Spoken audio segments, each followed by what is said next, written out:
Hey church, Pastor Shane here with another community group discussion starter video. This week we continued in our series First in Everything, which is out of the book of Colossians. And in this, in chapter 1 leading into chapter 2, is kind of a transition in the book. Paul started the book by thanking God for what he's been doing at this church at Colossae, and then praying for them for their growth and development. And then kind of urging them to put Christ first, that he is preeminent in everything. And because he's preeminent in everything, they should be placing their faith in him, and he will not only forgive their sins, but carry them through life. And now he goes to this transition by explaining to them what is happening to him.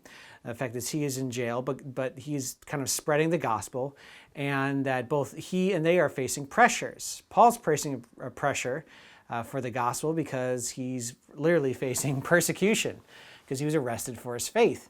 And the Colossian people are also facing some pressure. They're hearing some what Paul calls plausible arguments, things that are not true about the faith, but might sound actually pretty good to them for these new believers. And he doesn't want them to get lost. He doesn't want them to add something to their faith. He wants them to trust in Christ alone. And what we talked about is the fact that sometimes we experience pressures to our faith, but it's through those pressures that God is working in a powerful way to grow us, to develop us, and to spread the gospel as we go through those pressures.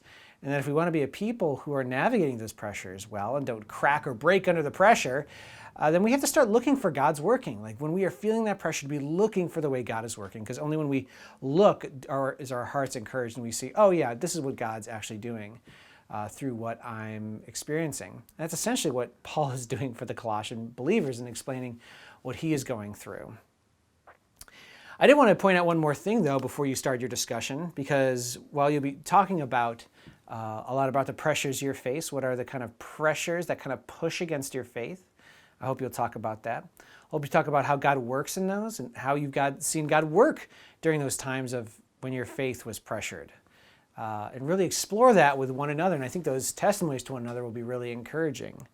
But also, just over and over again, there's this thing that's repeated in here as Paul explains what he's doing through his persecution and spreading the gospel. That he wants to make this mystery that wasn't known before known to people, that Christ died on the cross and was resurrected from the dead.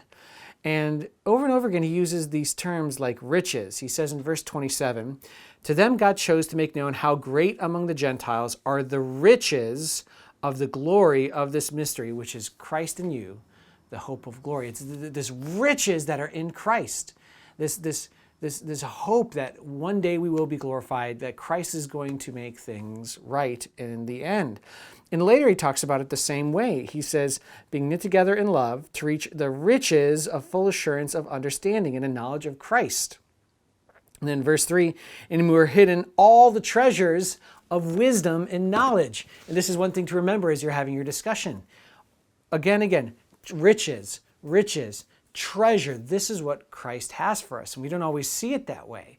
It's not gold or silver or money or shiny things, but in him is this richness for eternity and these great treasures of knowing him today, that it changes all the perspectives of our life. And so I hope as you enter into this conversation, you might just meditate on that for a minute. What are these riches that he has shown you?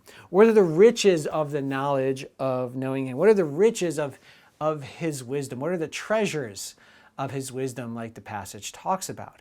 And when we start there, understanding this just great gift that we have in Jesus Christ, it helps put everything else in life in its proper place. Hope you have a good discussion.